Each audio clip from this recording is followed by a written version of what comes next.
भारत और चीन के बीच पूर्वी लद्दाख में सेनाओं की वापसी को लेकर खड़े हुए विवाद के बीच पीएम मोदी SCO यानी शंघाई सहयोग संगठन की बैठक में समरकंद पहुंचे।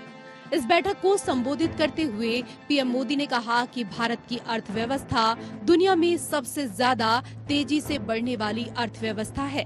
उन्होंने दावा किया कि देश की अर्थव्यवस्था में 7.5% ग्रोथ की उम्मीद है। उन्होंने कहा कि नए वर्किंग ग्रुप तैयार कर हम SCO के सदस्य देशों के साथ अपने तजुर्बे शेयर करने के लिए तैयार हैं।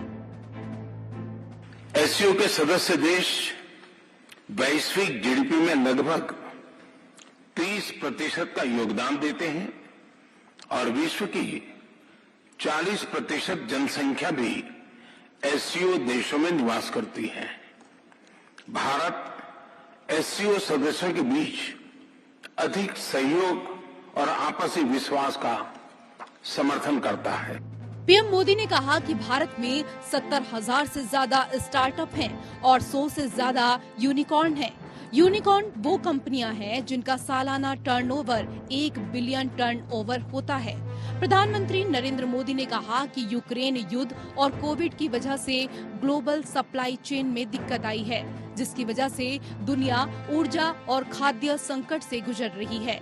इस सप्लाई चेन को दुरुस्त करने के लिए सदस्य देशों को आपस में सहयोग बढ़ाने की जरूरत है। महामारी और यूक्रेन के संकट से ग्लोबल सप्लाई चेन्स में कई बाधाएं उत्पन्न हुई, जिसके कारण पूरा विश्व अभूतपूर्व ऊर्जा एवं खाद्य संकट का सामना कर रहा है।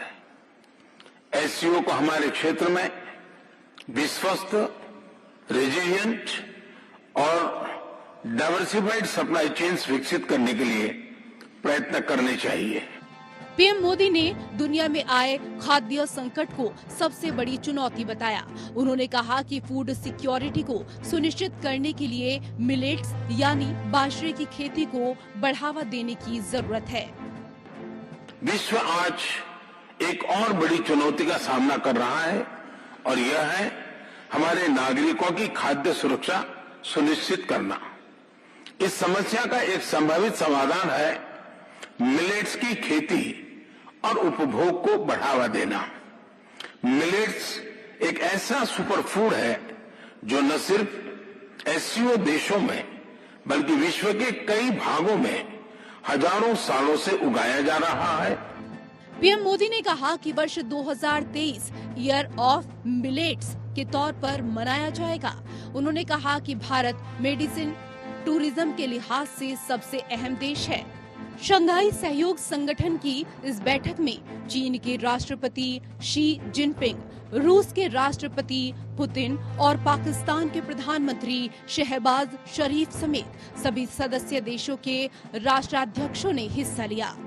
कूटनीतिक लिहाज से ईरान के राष्ट्रपति इब्राहिम रईसी के शामिल होने से पश्चिमी देशों और अमेरिका की नजरें इस बैठक पर टिकी हुई हैं।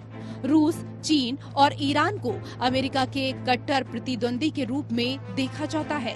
भारत का मकसद रूस से रिश्ते मजबूत करना, चीन के दबदबे को कम करना, पाकिस्तान को जवाब देना और सेंट्रल एशियाई देशों से रिश्ते बेहतर करना है। और बहुत सारे विषयों पे बातचीत करने का अवसर भी मिला है।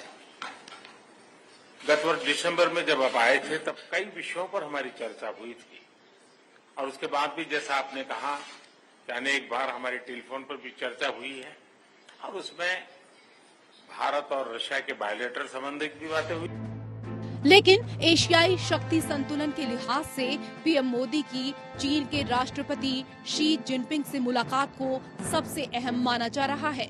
हाल ही में पूर्वी लद्दाख में पॉइंट 15 और पॉइंट 16 को बफर जोन बनाने पर दोनों देशों के बीच सहमति बनी हुई है और सेना की वापसी भी शुरू हो गई है, जबकि लद्दाख के काउंसिलर कोचोक स्टेजिन का दावा है कि हमारी सेनाएं पॉइंट 15 ही नहीं बल्कि पॉइंट 16 से भी पीछे हटी हैं, जो पिछले 50 साल से हमारी परमानेंट पोस्ट हुआ करती थी। हालांकि चीन ने रिश्तों को बेहतर करने के नाम पर भारत को अगले साल SCO का अध्यक्ष बनाने का समर्थन लिया है। एससीओ अध्यक्ष के तौर पर भारत को अगले साल समिट की मेजबानी करने का मौका मिला है। इस मौके पर वाराणसी को एससीओ की पहली सांस्कृतिक और पर्यटन राजधानी घोषित किया जाएगा। Bureau report, APN।